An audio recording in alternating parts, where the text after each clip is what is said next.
Roberto, voy a echar al aire un compañero, Espinosa, nuestro compañero de 6 AMW por las mañanas. Hace unos años lo invitaron a una universidad a dar una conferencia y él me contó. Y básicamente unos estudiantes le dijeron, pero es que usted no hace activismo. El periodismo sin activismo ya no se concibe hoy en día. Y Espinosa llegó altamente preocupado a confirmarme, porque yo creo que está bien la posición, está bien abordar la noticia de la información desde una perspectiva, está bien escribir columnas de opinión, con una delimitación de cuándo opina uno y cuándo informa, pero el activismo en el periodismo yo creo que se está volviendo un cáncer. Sí, eso hay que ubicarlo un poquito en el sentido histórico. En Colombia, los medios de comunicación surgieron como brazos de partidos políticos, desde comienzos del siglo pasado, 1910, 1911, por ahí. Y esos medios de comunicación eran políticos, totalmente políticos, y la política era muy radical y muy agresiva. Los medios de comunicación eran muy agresivos y muy radicales. Es decir, los directores y los periodistas tenían camiseta. Tenían camiseta absolutamente. Absolutamente, y en la redacción de las noticias y en todo. Estoy trabajando en un proyecto que después le cuento. ¿El libro? Okay. Sí, pero después le cuento. Pero, digamos, los medios de comunicación en Colombia son el espejo de la política colombiana, o han sido el espejo de la política colombiana. Fue tan radical durante tanto tiempo la política en Colombia y el periodismo, que cuando se posesionó Laureano Gómez como presidente de la República, el periódico El Tiempo no lo registró. No salió porque había un enfrentamiento radical entre el gobierno que venía desde que Ospina había cerrado el Congreso, etcétera. Llegó Laureano, el liberalismo no lo consideraba legítimo y no publicó su posesión. Después llega el Frente Nacional, y con el Frente Nacional ya hay un apaciguamiento de la política, también hay un apaciguamiento del periodismo.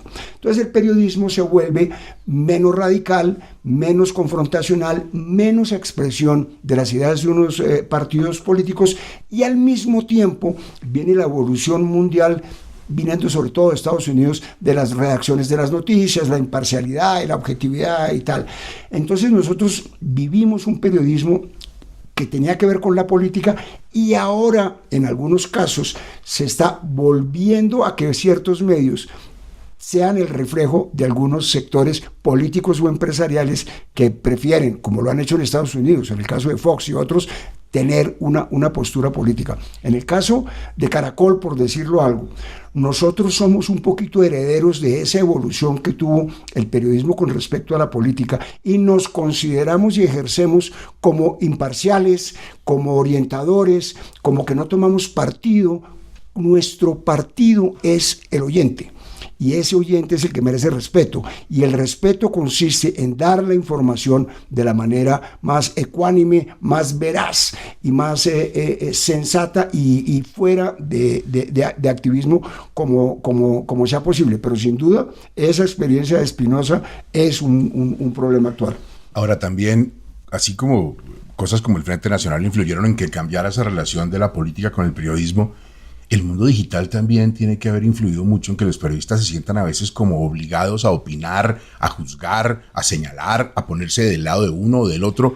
Ese mundo también pesa. Sí, pero es que también hay que entender, y no hay que tenerle miedo a eso, que nosotros estamos en una revolución tecnológica de las comunicaciones, que es solo equiparable a cuando salió la imprenta en el comienzo del Renacimiento, que es, antes solo publicaban libros los curas. Y cuando apareció la imprenta, en cualquier esquina empezaban a salir libros de toda la naturaleza, y aquello era una locura. Nosotros, creo yo, los periodistas, estamos un poquito como me imagino que estaban los curas en la época, diciendo, ¿cómo así que por allá en cualquier casa cualquiera me opina? Es una revolución de la comunicación y una democratización de la comunicación, con todos sus beneficios y todos sus errores. Los errores es que las falsas noticias, que no son de ahora, sino de toda la vida, claro, ahora tienen unos mecanismos digitales para reproducirse de una manera enorme, de manera que el impacto social es mucho mayor. Y cualquiera tiene derecho a opinar. Si se siente presionado a opinar, es un error. Yo creo que la gente debería tratar de opinar menos de lo que su corazón le indica, porque al final cualquier tipo de opinión, si no es demasiado lúcida o si no es demasiado visible, se va a perder en el mar de opiniones en que está el mundo digital. Esas noticias falsas han existido toda la vida. Lo que pasa es que yo creo que hoy con el mundo digital también se produce una confusión. Una cosa es el error, que cualquier actividad humana lo tiene, incluido el periodismo, nos equivocamos. Y otra cosa es el dolo. No, claro. Es hacer las cosas con una mala intención, con una agenda oculta que es la fake news. Claro, pero la actitud es histórica. La actitud del ser humano queriendo mentir sobre determinados temas y sobre temas públicos siempre ha existido. Lo que no existían eran las herramientas para difundirlo. Era un chisme en una taberna, era una reunión de personas en las que se decían las mismas cosas, pues la mentira ha existido siempre y el interés de mentir en política ha existido siempre. Lo que ahora pasa es que las herramientas para hacerlo general y público es lo que no existía antes. Entonces yo creo que hay que tener cuidado de no graduar de más malvados de lo que son los actores de hoy, sino son los mismos con más herramientas. Era como cuando la gente inicialmente mataba a cuchillo y después tenía ametralladora. El interés es el mismo, solo que el efecto es distinto. A veces parece también que los periodistas en medio de este mundo digital somos muy celosos. Sí. Pongo el ejemplo de la radio y de la televisión y del cine, que se va a acabar el cine con la televisión, no se acabó, siguieron coexistiendo. A veces como que nos molestamos mucho con los influencers, pues también tienen derecho a existir. Ahora, ellos están más en el mundo de la publicidad que en el mundo de la información periodística. Claro, y yo creo que hay una recomposición de la sociedad que empieza por la comunicación.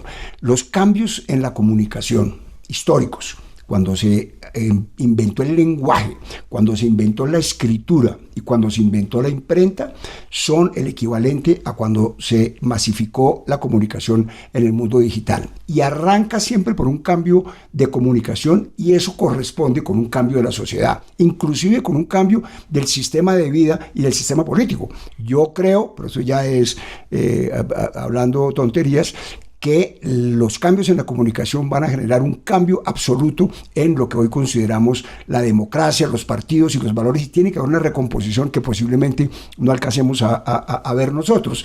Pero esto es la verdadera democracia de comunicación, que desde el punto de vista de cómo nos criamos nosotros como periodistas, antes el periodismo era de una sola vía y era intuitivo lo que pensaba el oyente o el lector o lo que fuera. Hoy ya no es, es de doble vía. Y hay dos cosas. Una, que nos dan la información sobre lo que la gente piensa de lo que nosotros hacemos, y además que empiezan a presionarnos para que nosotros, y hay que tener mucho cuidado, tomemos decisiones debido a la avalancha de cuestionamientos o de aplausos que recibimos en un determinado sentido. Ya que usted habla de la democracia, a veces nos cuesta la democracia. Reconozcamos que nos costó la democracia para muchos en este país cuando Gustavo Petro se convirtió en presidente, y ahora a mucha gente le está costando la democracia de reconocer que el presidente es Abelardo de la Espriella. ¿Por qué nos cuesta tanto la democracia? No, yo creo que eso siempre ha sido así. Digamos, yo creo que hay una novedad en Colombia, y es que esta división tan marcada solo la veíamos desde las historias del siglo pasado, cuando el Partido Liberal y el Partido Conservador estuvieron tan divididos y eran tan enemigos que solucionaban los problemas a punta de bala. Pero digamos, esa es una división nueva, y es una división sana. Es decir, a mí me parece que estamos en un mundo nuevo donde hay una izquierda organizada y por primera vez o por segunda vez después de lo de Petro masivamente respaldada, y una derecha bastante más tirada a la derecha de lo que era habitual, pero también recogiendo la mitad del país. A mí me parece que hay dos cosas ahí. Una es que esa realidad en sí misma no es mala, yo creo que es buena, y creo que a los dirigentes se les podría dar una recomendación que suena obviamente ingenua, y es: en Colombia la derecha debería aprender y tratar de entender por qué la izquierda tiene tantos adeptos, que tiene que haber unas razones que vale la pena imitar. En algo fallaron. O en algo acertaron. Y a la izquierda que aprendan también que la derecha tiene una cantidad de seguidores que no todo es carreta, no todos son falsos mensajes. Hay una lógica de la derecha que funciona en organización del Estado, en organización de la economía y tal, que hay que aprender. Es decir, cada uno tiene que aprender del otro, porque descalificar al contrario es una forma de ceguera que mantiene las diferencias, pero al final no nutre a la contraparte de unos elementos que yo creo que tienen que ser muy positivos. Alguien me decía en estos días, alguien entendido estos asuntos, que a pesar de ser un gran animal político, el presidente Petro, y de haber organizado a la izquierda por primera vez, pues también cometía sus errores. Sí. Se equivocó tal vez escogiendo a Cepeda, Cepeda se equivocó tal vez escogiendo a Quilpué, y se equivocó tal vez Cepeda graduando de enemigo a Abelardo porque pensó que su pasado iba a ser una posibilidad de derrota para él en segunda vuelta, y resulta que la gente pensó fue en el futuro de Abelardo, no en el pasado de Abelardo. ¿Qué va a pasar con el país? A usted me imagino que va a todos lados y le dicen, bueno, Roberto, ¿y qué? ¿Esto cómo quedó? ¿Qué viene? ¿La civilidad, la guerra, las calles? ¿Qué va a pasar? No, yo creo varias cosas.